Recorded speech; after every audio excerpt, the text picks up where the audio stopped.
اللہ کے نبی کے بعد کوئی نبی آنے والے نہیں ہیں۔ خود اللہ کے نبی فرماتے ہیں لا نبی بعدی ولا رسول بعدی، نہ میرے پیچھے کوئی رسول آنے والے ہیں نہ میرے پیچھے کوئی نبی آنے والے۔ اب یہ ذمہ داری اللہ نے نبیوں کو دیا، نیکیوں کی طرف بلانا، برائی سے روکنا۔ اب یہ مشن اللہ کے نبی صلی اللہ علیہ وسلم تک ہر نبی کو دیا گیا، یہ کام اللہ کے نبی صلی اللہ علیہ وسلم کی امت پر دی گئی۔ لینے والا ہاتھ بہتر ہے لینے والے ہاتھ سے، یہ نصیحت پر زندگی بھر مرتے دم تک حکیم بن حسام نے کسی کے سامنے ہاتھ نہیں پھیلائی۔ آج توحید جماعت کے رہنے والے، توحید جماعت کے اندر جو ہمارے ذمہ داریاں، آج آپس میں کچھ چند اختلاف کی وجہ سے پوری جماعت چھوڑ کر باہر نکل جاتے ہیں۔ اخلاص ہے ہمارے اندر۔ معزز حاضرین جمعہ، بزرگوار دوستو، قابل احترام پردہ نشین ملت کی دینی ماں بہنوں، تمام قسم کی تعریف اور توصیف، حمد و ثنا، کبریائی اسے ایک اللہ عز و جل کے لیے ہیں جس نے ہم سب کو پیدا فرمایا، وہی ہمارے خالق ہیں، مالک ہیں، رب ہیں، خدا ہیں۔ بے شمار درود اور سلام تمام نبیوں پر، بالخصوص خاتم النبی مدینۃ التاجدار، خاتم النبی مدینۃ التاجدار احمد مجتبیٰ محمد مصطفیٰ صلی اللہ علیہ وسلم پر، آپ کے اہل بیت پر، آپ کے صحابہ کرام رضی اللہ عنہم پر۔ حاضرین حضرات، اللہ نے انسان کی ہدایت کے لیے نبیوں کو بھیجا۔ آدم علیہ السلام سے لے کر آخر نبی اللہ کے پیارے حبیب صلی اللہ علیہ وسلم جتنے نبی آئے ہیں، صرف ایک کام اللہ نے ان کو دیا، وہ ہے نیکیوں کی طرف بلانا، برائیوں سے روکنا۔ ہر نبی کو یہی دیا گیا۔ جب ایک نبی انتقال کر جائے، یہ جو مشن ہے، یہ جو کام ہے، یہ جو ایجنڈا ہے، اللہ نے دوسرے نبی کو اللہ وہاں پر بھیج دیتا ہے۔ کلما خلق نبی و خلفہ نبی، جب ایک نبی کا انتقال ہو جانا، وہ کام جو ہے دوسرے نبی بنا کر کسی کو اللہ بھیج دیتا ہے، یعنی نبی کے بعد نبی، نبی کے بعد نبی۔ کسی انسان کو اللہ نے یہ ذمہ داری نہیں سونپی، کہاں تک؟ جہاں تک اللہ کے نبی صلی اللہ علیہ وسلم کو اللہ نے نبی نہیں بنایا۔ اللہ کے نبی صلی اللہ علیہ وسلم کو اللہ نے جب نبی بنایا، آخری نبی بنایا، خاتم النبی، اللہ کے نبی کے بعد کوئی نبی آنے والے نہیں ہیں۔ خود اللہ کے نبی فرماتے ہیں لا نبی بعدی ولا رسول بعدی، نہ میرے پیچھے کوئی رسول آنے والے ہیں نہ میرے پیچھے کوئی نبی آنے والے۔ اب یہ ذمہ داری اللہ نے نبیوں کو دیا۔ اللہ کے نبی صلی اللہ علیہ وسلم کے اوپر جو ذمہ داری دی گئی، نیکیوں کی طرف بلانا، برائی سے روکنا، اب یہ مشن، یہ جو ایجنڈا کون آگے لے کر چلے گا؟ اللہ کے نبی صلی اللہ علیہ وسلم نے ہر امت پر ڈال دی۔ اللہ کے نبی صلی اللہ علیہ وسلم تک ہر نبی کو دیا گیا، یہ کام اللہ کے نبی کے بعد ہر مومن امت پر، اللہ کے نبی صلی اللہ علیہ وسلم کی امت پر دی گئی۔ ہم پر ذمہ داری ہے، آپ پر ذمہ داری ہے، کون سا کام؟ یہی کام۔ اللہ نے قرآن کے اندر سورہ آل عمران کے اندر اللہ نے فرمایا وَلْتَكُن مِّنكُمْ خَيْرًا أُمَّةٍ يَدْعُونَ، تم ایک بہترین امت ہو۔ کیوں؟ تمہاری اندر یہ صفت ہونی چاہیے، اولئک هم المفلحون، تم ہی کامیاب ہو، اس لیے کہ تمہارے اندر یأمرون بالمعروف وینہون عن المنکر، برائیوں سے روکنا، نیکیوں کی طرف دعوت دینا، یہ چیز تمہاری اندر ہوتی ہے، اس لیے تم کامیاب۔ اللہ نے سورہ آل عمران کے اندر اور ایک جگہ اللہ نے فرمایا کنتم خیر امت اخرجت للناس، تم ایک بہترین امت ہو۔ اللہ نے یہاں پر امت کا لقب دیا، ایک بہترین امت ہو، تعمرون بالمعروف وتنہون عن المنکر یقیمون الصلاۃ، یعنی نیکیوں کی طرف بلانا، برائی سے روکنا، یہ ہر امت پر فرض ہے، ہر مسلمان پر فرض ہے۔ آج ہم نے یہ کام چند لوگوں کے اوپر ڈال دیا، امام کے اوپر، ذمہ داروں کے اوپر، بھئی ہمارا کوئی فرض نہیں ہے، تم جاؤ، تمہیں تمہارا دعوت کا کام کرتے رہنا، ہمیں ضرورت ملے تو ہم آتے ہیں، ضرورت سمجھے تو ہم آتے ہیں، کاروبار سے فرصت ملے تو ہم آتے ہیں، ورنہ تمہیں کرتے رہو۔ یہ کام ہر امت پر فرض ہے، ہر مسلمان پر فرض ہے۔ سورہ توبہ کے اندر اللہ نے فرمایا المؤمنون والمؤمنات، مومن عورتیں مومن مرد میں بعضهم اولیاء بعض، ایک دوسرے کے اچھے ساتھی ہیں، دوست ہیں۔ کن کاموں پر؟ وہی یأمرون بالمعروف وینہون عن المنکر یقیمون الصلاۃ ویؤتون الزکاۃ ویؤتون الرسول، اللہ کی اطاعت کرنے پر، رسول کی اطاعت کرنے پر، زکوٰۃ دینے پر، ایک دوسرے کے اپنے دوست، اچھا دوست بناؤ۔ یہ ہے اسلام۔ چند چیزوں کا نام اسلام نہیں ہے، چند چیزوں کا نام اسلام نہیں ہے کہ یہ کام جو ہے ہمیں مرتے دم تک کرنا ہے، برائیوں سے روکنا مرتے دم تک کرنا ہے، لوگوں کے نیکیوں کی طرف بلانا مرتے دم تک کرنا ہے۔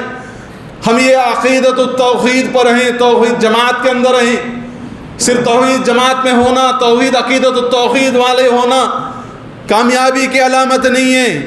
اللہ نے ہم پر اتنی بڑی ذمہ داری دی ہے، باقی تمام لوگوں سے بھی زیادہ ذمہ داری ہم پر ڈالی گئی۔ کیوں؟ عقیدۃ التوحید یہی کامیابی ہے، سب سے بہترین عقیدہ ہے۔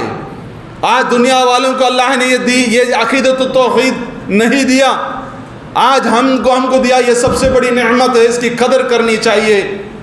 یاد رکھو کہ وہ دور اللہ کے نبی صلی اللہ علیہ وسلم کی زندگی اٹھا کر دیکھیے، لوگ یہ عقیدۃ التوحید پانے کے لیے جان قربان کیا کرتے تھے، اپنے مال لٹایا کرتے تھے، وقت کی پوری قربانی کیا کرتے تھے، اپنی بیوی بچوں کو چھوڑ دیا کرتے تھے۔ کیوں؟ یہ عقیدۃ التوحید پر قائم رہنے کے لیے، پانے کے لیے۔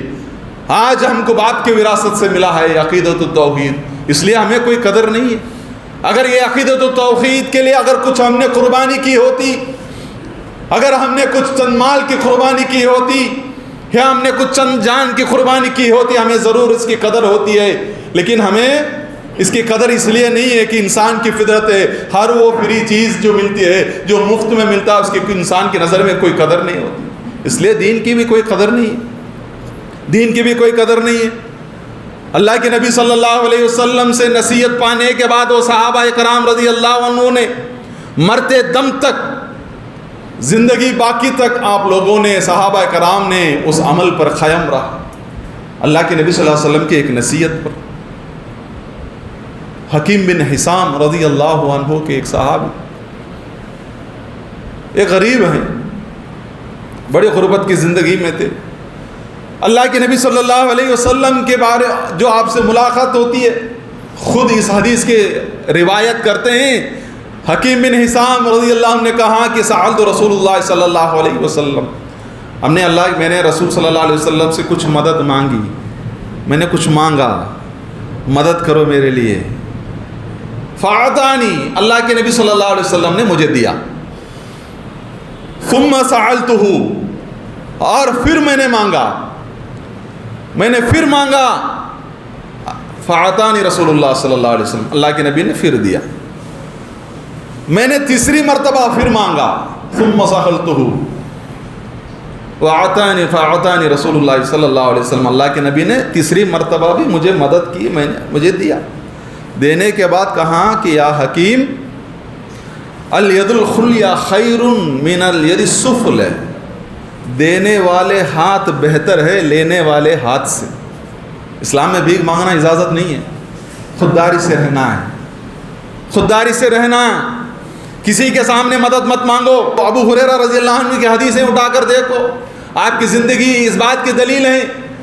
مسجد النبوی میں اللہ کے نبی صلی اللہ علیہ وسلم کی عائشہ کی غزر مبارک اور منبر کے درمیان میں لیٹا ہوا ہوتا تھا، کئی دن بھوکا پیاسا، لیکن کسی سے مدد نہیں مانگی۔ ابو ہریرہ نے ایسے پڑے ہوئے ہوتے تھے جیسے کہ ایک پاگل پڑا ہوا ہوتا تھا، میں ایسا پڑا ہوا تھا، لوگ کہتے ہیں کہ یہ کون سا پاگل ہے، یہ کون سا یہ پاگل ہیں، یہ مجنون ہیں۔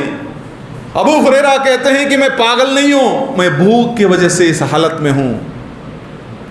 کیا خودداری تھی وہ ابو ہریرہ، اللہ کے نبی صلی اللہ علیہ وسلم کی سب سے زیادہ حدیثوں کی راوی روایت کرتے ہیں، کیا قربانی تھی۔ حکیم بن حسام کہتے ہیں کہ والذی اللہ کی قسم جب تک میں زندہ ہوں میں کسی کے سامنے ہاتھ نہیں پھیلاؤں گا. اللہ کے نبی صلی اللہ علیہ وسلم کی یہ ایک نصیحت، یا حکیم الید الخلی خیر من الید السفلی، لینے والا ہاتھ بہتر ہے لینے والے ہاتھ سے. یہ نصیحت پر زندگی بھر مرتے دم تک حکیم بن حسام نے کسی کے سامنے ہاتھ نہیں پھیلائی. ابو بکر صدیق رضی اللہ عنہ کی دور خلافت، آپ کے انتقال کے بعد ابو بکر کے خلافت، ابو بکر بلاتے ہیں یا حکیم آجا، مال غنیمت سے بیت المال سے میں کچھ دینا چاہتا ہوں، تمہاری زندگی غربت کی زندگی ہے. انکار کرتے ہیں نہیں میں لینے والا نہیں ہوں. ابو بکر کے بعد عمر بن خطاب رضی اللہ عنہ کی دور خلافت، عمر بن خطاب رضی اللہ عنہ اس سارے مجمع میں بلاتے ہیں یا حکیم آجا، میں تمہیں کچھ دینا چاہتا ہوں، مدد کرنا چاہتا ہوں کہ غربت کی زندگی ہے. حکیم نے کہا کہ نہیں، میں نے اللہ کے نبی صلی اللہ علیہ وسلم کے سامنے وعدہ کر چکا ہوں، مرتے دم تک کسی کے سامنے ہاتھ نہیں پھیلاؤں گا، اب بھی مجھے نہیں ضرورت نہیں ہے دنیا کی مال. عمر بن خطاب رضی اللہ عنہ نے کہا یہ لوگوں تم گواہی رہو، میں دے رہا ہوں، یہ انکار کر رہے ہیں، کل اللہ کے سامنے میری شکایت نہ کرے کہ عمر مجھے کچھ نہیں دیا، تم لوگ گواہ رہو. کیا لوگ تھے، ایک نصیحت پر زندگی پر عمل کرتے. آج نصیحتوں کے انبار ہے. نبی کریم صلی اللہ علیہ وسلم کے احادیث کے نام پر کسی کو کوئی فکر نہیں ہے، بس آپ اپنی زندگی میں اپنے کاروبار میں ملوث ہیں. دین کی خدمت کرو. یہ توحید، عقیدت التوحید، یہ سب سے بڑی دولت ہے. اگر اللہ نہ کرے، اگر سمجھو کہ ہم کسی بت پرستی میں، کسی درگاہ پرستی میں، کسی قبر پرستی میں ہوتے تو ہمارا انجام کیا ہوتا. سوچو، اگر اللہ نے کسی ایسی عقیدے والے کے یا کوئی غیر ایسی غلط عقیدے والوں کے درمیان میں اگر ہم کو پیدا کیے، گھروں میں پیدا کیا ہوتا، یا اللہ نے ہم کو یہ ہدایت نہیں دی ہوتی، یہ توحید کی ہدایت نہیں دی ہوتی، اگر کسی قبر پرستی میں ہم مبتلا ہے، ہمارا آخرت کا انجام کیا ہوگا؟ کیا ہوگا ہمارا آخرت؟ اللہ نے بچایا، یہ اللہ کی نعمت نہیں اور کیا. وَإِن تَعُدُّوا نِعْمَةَ اللَّهِ لَا تُحْصُوهَا، میری نعمتوں کو اگر شمار کرنا چاہتے ہو کبھی تم شمار نہیں کر سکتے، گن نہیں سکتے. اتنی نعمتیں ہیں، یہ سب سے بڑی نعمت ہے. آج جماعت کے اندر اخلاص نہیں ہے، آج ہمارے دلوں کے اندر اخلاص نہیں، ختم ہو گئی. شیطان کی جو وسوسہ ہے، اخلاص نہیں. آج جو ہر کوئی کام کرتا ہے کہ واہواہی کے لیے کرتا ہے، ہر کام کرتا ہے واہواہی کے لیے. لوگ کہے کہ بھائی دیکھو کتنا بڑا کام کر رہا ہے، توحید جماعت والے کے صدر ہیں، یہ سیکرٹری ہیں، یہ خزائنچی ہے، دیکھو کتنا اچھا کام کر رہا ہے. واہواہی کے لیے، لوگوں کی واہواہی کے لیے. یہ آخرت میں کیا پانے والے؟ کچھ نہیں ملنے والا. آخرت میں کچھ بھی نہیں ملنے والا. جس کام کے اندر، جس عمل کے اندر اخلاص نہ ہو اللہ کے لیے، جو کچھ کر رہا ہوں پورے دنیا والے مجھے غلط سمجھے، پوری دنیا والے میری بات کو ٹکرائے، لیکن یا رب تو راضی ہو جائے، مجھے بس تیرے رضامندی راضی ہے. اللہ کے نبی صلی اللہ علیہ وسلم کے دور میں صلح حدیبیہ کی ایک واقعات ہوا. صلح حدیبیہ، اللہ کے نبی صلی اللہ علیہ وسلم جب عمرے جا رہے تھے، عمرے سے روکا گیا، صحابہ اکرام کو روک دیا گیا مکہ کے مشرکین نے. اللہ کے نبی چاہتے تھے کہ صلح کر لے، عمرہ تو اچھی طریقے سے ہو جائے، عمرہ تو اچھی طریقے سے ہو جائے، بڑے اطمینان سے عمرہ کر لوں. اللہ کے نبی چاہتے تھے کہ صلح کر لے. صلح کے لیے کفار مشرکین راضی ہو گئے. اب ایک جگہ دونوں بیٹھ گئے، ایک طرف مسلمان، ایک طرف مشرکین. مشرکین کی طرف سے سہیل بن عمرو نام کے لکھنے والا اللہ کے نبی صلی اللہ علیہ وسلم کے ساتھ ابو بکر، عمر جیسے بڑے عظیم صحابہ کرام. جو مشرکین نے ایک شرط رکھی، بہت زیادہ شرطیں رکھی. اس میں کیا ہے کہ اگر کوئی مکے سے مدینہ آ جائے، اسلام کے خاطر، نبی کی محبت کی خاطر اگر مدینہ آ جائے، ان کو واپس بھیجنا ہوگا. مکے سے کوئی مدینہ آ جاتا ہے، ان کو واپس بھیجنا ہوگا. جب بھی تم عمرے کے لیے آتے ہو کوئی ہتھیار نہیں لاؤ گے. یہ کچھ ایسی شرائطیں اللہ کے نبی صلی اللہ علیہ وسلم نے صلح کرنے کی نیت سے آئے تھے. تمام شرائطیں اللہ کے نبی نے راضی ہو گئے. چلو ٹھیک ہے. وہ مشرکین نے یہ بھی کہا اگر مدینے سے کوئی مکہ آ جاتا مدینے سے کوئی مکہ آ جاتا ہے ہم واپس مدینہ بھیجنے والے نہیں ہیں۔ اللہ کے نبی نے کہا چلو ٹھیک ہے۔ صحابہ کرام غضب ہو گئے، صحابہ کرام غضب ہو گئے۔ اتنے میں ایک ابو جندل نام کے ایک صحابہ، ابو جندل، یہ کون ابو جندل؟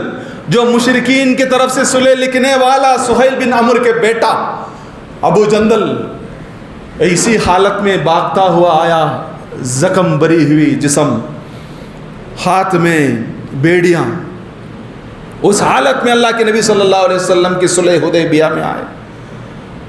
دیکھتے ہیں کہ یا رسول اللہ میں آ چکا ہوں، میں اسلام لا چکا ہوں، میں ایمان لا چکا ہوں، مجھے اپنا لیجئے۔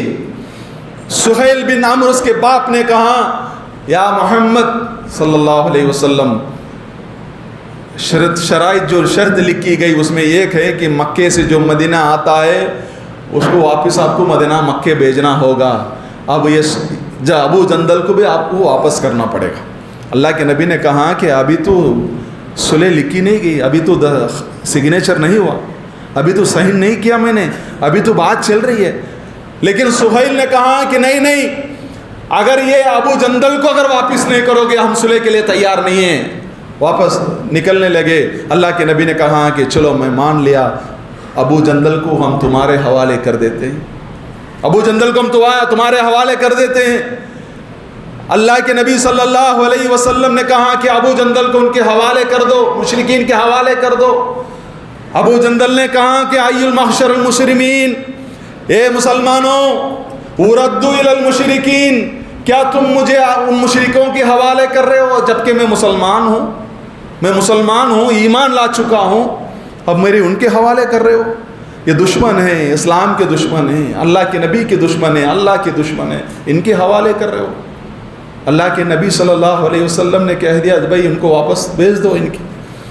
ابو بکر صدیق رضی اللہ عنہ، عمر بن خطاب رضی اللہ عنہ جو بڑے اذل صحابہ موجود تھے، عمر بن خطاب رضی اللہ عنہ آتے ہیں، یا رسول اللہ کیا ہم حق پر نہیں ہیں؟ کیا ہمارا دین سچا نہیں ہے؟ اللہ سچا نہیں ہے؟ آپ حق پر نہیں ہیں؟ پھر کیوں ان کی تمام شرطوں پر آپ راضی ہوتے ہیں؟ اللہ کے نبی صلی اللہ علیہ وسلم نے ایک ہی جملہ کہا، اللہ کے حکم سے واپس بھیجا گیا۔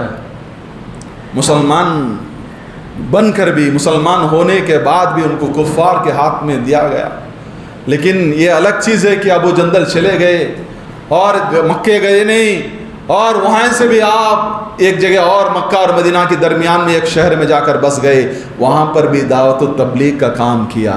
یہی چیز میں مسلمان نے انکار کر دیا، اللہ کے نبی نے لینے سے انکار کر دیا، اپنانے سے انکار کر دیا۔ ابو جندل نے اسلام چھوڑ کر نہیں گئے۔ آج توحید جماعت کے رہنے والے، توحید جماعت کے اندر جو ہمارے ذمہ داریاں، آج آپس میں کچھ چند اختلاف کی وجہ سے پوری جماعت چھوڑ کر باہر نکل جاتے ہیں۔ کیا اخلاص ہے ہمارے اندر؟ بھائی آپس میں اختلاف ہے، انسان ہیں، غلطیاں انسان سے ہوتی ہے، آپس میں اختلاف انسان سے غلطیاں ہوتی ہے، درگزر کرو، معاف کرنا سیکھو۔ یہ عقیدت و توحید ایسی چیز ہے، اللہ نے جو امت کا لقب دیا ہے، وَلْتَكُن مِّنكُمْ أُمَّةٌ يَدْعُونَ إِلَى الْخَيْرِ، وہ امت کے اندر ہم ہیں۔ تو آپس کی ذرہ سا اختلاف میں توحید جماعت چھوڑ کر، اپنے مسجد جوڑ کر کسی اور غیر جو غلط عقیدے مسجد پر جو کر نماز ادا کرتے ہیں، کیا سیکھا ہم نے؟ چند باتوں کے لیے عقیدہ چھوڑ دیتے ہو۔ ابو جندل کو اللہ کے نبی نے انکار کیا، اللہ کے نبی صلی اللہ علیہ وسلم نے مسلمان ہونے کے باوجود بھی ان کو مشرکین کے حوالے کر دیا، پھر بھی ابو جندل اسلام میں رہے۔ کیوں؟ نبی کے لیے اسلام نہیں لائے، صحابہ کرام کے لیے اسلام نہیں لائے، اللہ کے لیے اسلام لائے۔ اللہ کے نبی صلی اللہ علیہ وسلم کے پاس ایک صحابی آتے ہیں، دور سے دیہاتی علاقے سے ایک صحابی آتے ہیں، آ کر کہتے ہیں یا رسول اللہ میں ایمان لانا چاہتا ہوں، مجھے اس کلمہ پڑھائیے۔ اللہ کے نبی نے کلمہ پڑھائی۔ اللہ کے نبی نے ان کے لباس، ان کے کپڑے کا ڈنگ دیکھ کر اندازہ لگایا یہ بڑی غریب ہے غربت کی زندگی میں۔ اللہ کے نبی صلی اللہ علیہ وسلم نے ان کو کلمہ پڑھائی اور اسلام کے ارکان، چند ارکان بھی بتایا، اسلام بتایا، چلے گئے واپس۔ پھر ایک جنگ ہوا، جنگ کے بعد مال غنیمت آئی۔ اللہ کے نبی صلی اللہ علیہ وسلم اس مال غنیمت کو لوگوں میں تقسیم کر رہے تھے۔ اللہ کے نبی کو یاد آیا وہ دیہاتی شخص جو آیا، اسلام قبول کیا، میں چاہتا ہوں ان کو بھی کچھ مال پہنچاؤ۔ دو صحابہ اکرام کو بلایا، تھوڑا مال غنیمت سے تھوڑا مال نکالا جو ان کو پہنچا دو. وہ چلے گئے، لے کر چلے گئے. جانے کے بعد وہاں پر ان کو وہ شخص کو ڈھونڈتا ہوا، دیہاتی علاقہ ہے، ڈھونڈتا ہوا وہ آخر میں ملا، ان کو دیا. وہ شخص نے پوچھا کہ مجھے کیوں دے رہے ہو؟ اللہ کے نبی کا حکم ہے آپ کو بھی دینے کا، مجھے کیوں دیا؟ وہ مال لے کر وہ صحابہ اکرام کے ساتھ واپس آتے ہیں. وہ دیہاتی، وہ شخص، وہ غریب شخص واپس آتے ہیں، اللہ کے نبی صلی اللہ علیہ وسلم کے بارگاہ میں آتے ہیں. یا رسول اللہ، مجھے آپ نے یہ مال کیوں دیا؟ جبکہ میں کوئی جنگ لڑا نہیں، جنگ میں شرکت نہیں کی، کوئی محنت نہیں کی، کیوں دیا مجھے؟ اللہ کے نبی نے کہا کہ مجھے یاد آ رہا تھا تمہاری غریبی دیکھ کر مجھے راہ نہیں گیا، میں نے کچھ مال بھیجا، تم اپنا لو. پتہ ہے کہ وہ شخص کیا کہا اللہ کے نبی صلی اللہ علیہ وسلم کے سامنے؟ ما انا ھذا اتبعت، میں ان مال کے لیے آپ کے اتباع نہیں کر رہا ہوں. میں نے اسلام لایا یہ مال کے لیے نہیں ہے. میں نے اسلام لایا کچھ مال مجھے ملے گا معاوضے پر، یہ نہیں ہے. یہ سمجھ کر میں اسلام نہیں لایا.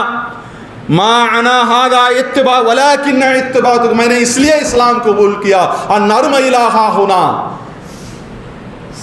یہ غلق پر مجھے تیر لگنا ہوگا، یعنی دشمن کا تیر میرے غلق پر لگنا ہوا، وہ اموت، مجھے موت شہادت پانا ہو، وادخل الجنہ، میں جنت میں جانا چاہتا ہوں. اسلام اس لیے لایا ہوں، آپ کے لیے اسلام نہیں لایا، دنیا والوں کے لیے اسلام نہیں لایا. میں نے اسلام اس لیے لایا کہ جنگ میں شرکت کروں، دشمن کے تیر میرے گلے پر لگے اور مجھے اسی جگہ پر مجھے شہادت نصیب ہو اور میں جنت میں چلے جاؤں، اس لیے میں لایا. وہ مال واپس اللہ کے نبی صلی اللہ علیہ وسلم کے ہاتھ میں دے دیا. پلٹ کر بھی وہ چلے گیا واپس. یہ تھے اسلام لانے کی، یہ ہے ایسی اسلام ہو، عقیدت و توحید بھی ایسی ہو، اللہ کے لیے ہر کام کرے، اللہ کے لیے، بھلے ان کے ہمارا کام کسی کو پسند ہو یا نا پسند ہو، اللہ کو راضی کے لیے کرتے رہے. کیا قربانیاں نہیں دی. پالاکوٹ کے اندر مسجد جو بنے، تمل ناڈو توحید جماعت کے جو بول بالا ہونے سے پہلے یہاں پر بھی کیا قربانی نہیں ہوئی. کیا قربانیاں دی. لوگوں کو بغایا گیا، لوگوں کو اس گاؤں سے بغایا گیا، ہر جگہ پر اتنی قربانی تھی. لیکن افسوس اس بات کی ہے جب ہماری مسجدیں کمزور تھی، ہمارا ایمان مضبوط تھا. ہمارے مسجدیں کمزور تھی، پترے کے شیڈ تھے، چھت پر نماز پڑھتے تھے، کسی روم میں نماز پڑھتے تھے، کسی باہر میدان میں نماز ادا کیا کرتے تھے، لیکن ہمارے دلوں کے اندر وہ ایمان تھا، وہ طاقت تھی، وہ توحید پرست تھے ہم. کلمۃ طیبۃ کشجرۃ طیبہ، اللہ نے اس درخت کا مثال دی جو درخت دنیا میں سب سے بڑا ہوتا ہے، اس کی اصلھا ثابت، اس کی جڑیں جو زمین کی گہرائی میں ہوتی ہے. اس طرح ہمارے دلوں کے اندر توحید ہوتی تھی. آج مسجدیں مضبوط ہو گئی، ہمارے ایمان کمزور ہو گیا. آج مسجدیں عمارت، 2 عمارت، 3 عمارت مسجدیں ہو گئی. مسجدوں کے اندر جو عمارت، اتنی بڑی عمارت کا عالی شان مسجدیں ہو گئی، لیکن عقیدت و توحید ہمارے دلوں سے کمزور ہو چکی ہے. یہ چیز صحیح نہیں ہے. توحید پرست ہو، اللہ کی سب سے بڑی دولت، سب سے بڑی نعمت ہو، اس کی قدر کرو، مرتے دم تک اس پر عمل کرو، مرتے دم تک اس پر جو خدمت کیا کرو، دعوت و تبلیغ کا کام کیا کرو. اللہ سے دعا کہ اللہ ہم سب کو عقیدی توحید میں، یا اللہ ہم سب کو ہمارے قدموں کو مضبوط بنائے رکھو، جب تک زندہ رکھ، ایمان پر زندہ رکھو. السلام علیکم ورحمۃ اللہ وبرکاتہ.